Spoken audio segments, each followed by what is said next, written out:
Hello everyone, it's Julia and welcome again. Today is the 1st of December and it's officially the time for me to do the November monthly wrap-up. In one of my last videos, I joked that I wished there would be more than 2 books in my November wrap-up. Well, I'm here to announce that there is actually only one book. This is The Turn of the Screw by Henry James, about which I've already filmed a whole video, so I don't really want to go into depth talking about it once again. I also read a few short stories by Anton Chekhov, because they were required reading for my literature classes, but I don't count them because there really were like 2 of them, and I can't say that I really took my time reading them or paid very much attention to them. There is also one book which I intended to finish in November, but ended up finishing just today on the 1st of December. This is The Ballad of Songbirds and Snakes by Susan Collins, the prequel to the Hunger Games series, which tells us the story of young Coriolanus Snow, later and better known to us as President Snow from the main trilogy.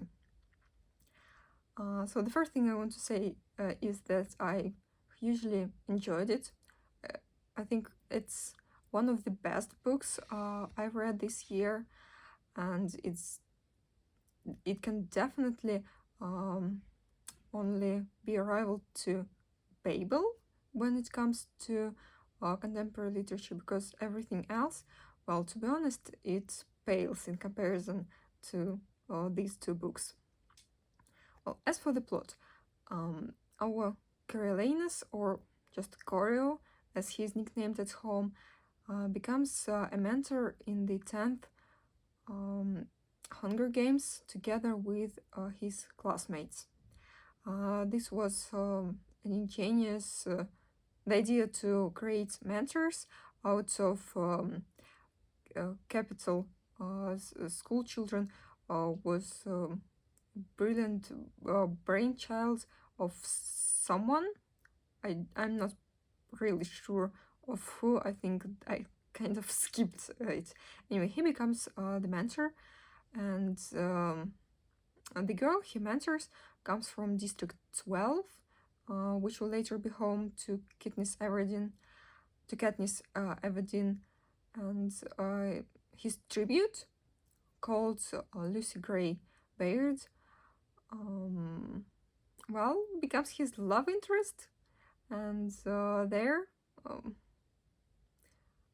he tries to save her life in the Hunger Games, and obviously she tries herself not to die in the Hunger Games too. There will be some plot twists, and Hunger Games and the games is definitely not the only thing that happens in the book, but the question that was really interesting to me is whether Lucy Gray and Coriolanus really loved each other. And after a discussion about the book, I came to a conclusion that, well, he probably did, and Lucy Gray highly likely did not. At least it seems to be so. Now, if you haven't read this book, please skip this part to the time which it will be written on your screen right now, because there will be some spoilers. So, the spoiler mode's on. I really didn't like what happened to Sejanus because of Coriolanus. I mean, for me, at least, it was pretty obvious that jail was not just everything that awaited for Sejanus after his treason was uncovered, after it was learned at the capital. And I can't really believe that Corio supposed that jail will be everything. His thoughts about it seem to be more of attempts to to make himself believe in it rather than his genuine beliefs. And so I really did not like how Sejanus died because of Corio. At that point, my opinion of the main character really became not as high as it used to be. And also the fact that later Corio used the money of Sejanus's parents. I mean, everything Corio does is absolutely easily explained by logic. Like, I understand so why he did those things. I see the logic behind them, but it's but despite that fact, it still must be said that what he did was really like dishonorable. I mean, if you call someone a brother and let them call you a brother, you should not betray them. In my to my mind. And then the second scene that really struck me was um, the last scene with both Lucy and Corio. I mean, where Lucy Gray understood that Corio was the reason why Sejanus was hanged, and when she ran away and the snake beat him, and then Corio just fired at Lucy. Like, this is where I got the feeling that Lucy Gray did not love him, but it's also that it was obvious that Corio and her could not be together, and it was obvious that Corio had already chosen the career, the fame, like everything that Capital had to offer him over everything District 12 and Lucy Gray had to offer him. And so when he left to meet Lucy Gray and go away together with her, I already understood that something was going to go wrong. I even supposed that he would kill her or would try to kill her, because it was like a dead end. There is no way out of this situation without someone suffering, either physically or mentally. And in case of Corio, I suppose it to be more like physically. Anyways, those are the general thoughts on the plot and the spoilers. I think I can get more thoughts about it when I see the movie, the film, which is actually going to be tomorrow. And like today, when you watch this video on Saturday evening, because tomorrow on Saturday, the 2nd of December, I'm going to see the film. I'm going to the cinema. That's actually why I hurried so much to read the book, just to finish it before I see the film, because I wanted to first read it and then see the adaptation, because that way it works better than vice versa.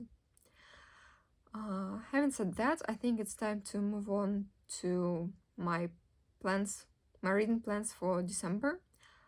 Quite obviously, I want to read slightly more books in September. September, yes, of course it's September. In December than I did in November. And so first I have a current read, which is the Christmas Bookshop by, oh my goodness, what's her name? Like, really, what's her name? Jenny Colgan, yeah. So the Christmas Bookshop by Jenny Colgan is my current read. I'm reading it with a book club. Yet again, I love joining book clubs. because they prompt me to read things that I wouldn't have picked up otherwise.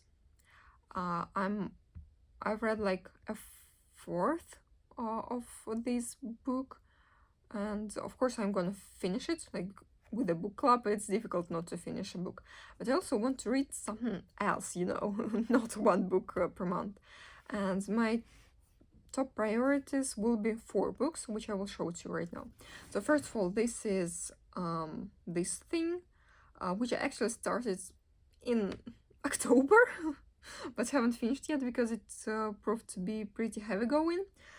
And I just want to get to be home and dry with it before the Happy New Year, especially given that I've read more than 2/3 of it. Then it's really time I read the Christmas Carol, especially given that I have procured this very, very beautiful copy, and the book is not so long, so it can't take much time, and I absolutely must read it before this Christmas and this New Year. Then I have Looking for Alaska. Like, for no reason, it's just that this book has been on my radar for ages, and again, it's not that long. I think it will be easy enough for me to read, and I really, really, really wanna just acquaint myself with something by John Green, because I've heard so much about him but haven't yet read anything by him.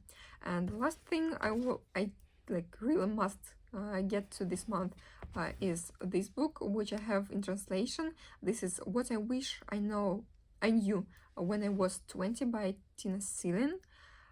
This is the only non-fiction book I'm really planning to read this month.